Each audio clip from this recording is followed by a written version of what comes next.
సామలకోట మండలం హుసేన్పురం గ్రామంలో బుధవారం టీడీపీ జనసేన బీజేపీ నాయకుల కూటమి అభ్యర్థి ఎమ్మెల్యే నిమ్మకాయల చినరాజప్పను అఖండ మెజారిటీతో గెలిపించాలని ఇంటింట ప్రచారం నిర్వహించారు.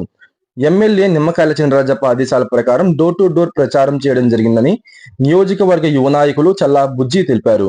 గ్రామంలో ప్రతి ఇంటి వద్ద విశేష స్పందన లభించిందని, ముఖ్యంగా ఇటీవల ప్రకటించిన మేనిఫెస్టోకి ప్రజలు ఫిదా అవుతున్నారని బుజ్జి అన్నారు. వచ్చే ఎన్నికల్లో రాజప్ప అఖండ మెజారిటీతో గెలుపొంది పెద్దాపురం నియోజకవర్గంలో మొట్టమొదటిసారిగా హ్యాట్రిక్ సాధిస్తారని అన్నారు. ఈ కార్యక్రమంలో తెలుగుదేశం మరియు జనసేన కార్యకర్తలు అధిక సంఖ్యలో పాల్గొన్నారు.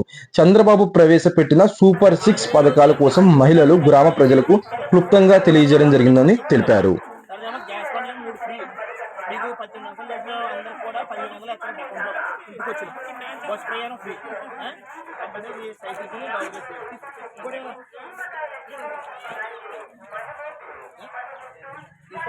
సైకిల్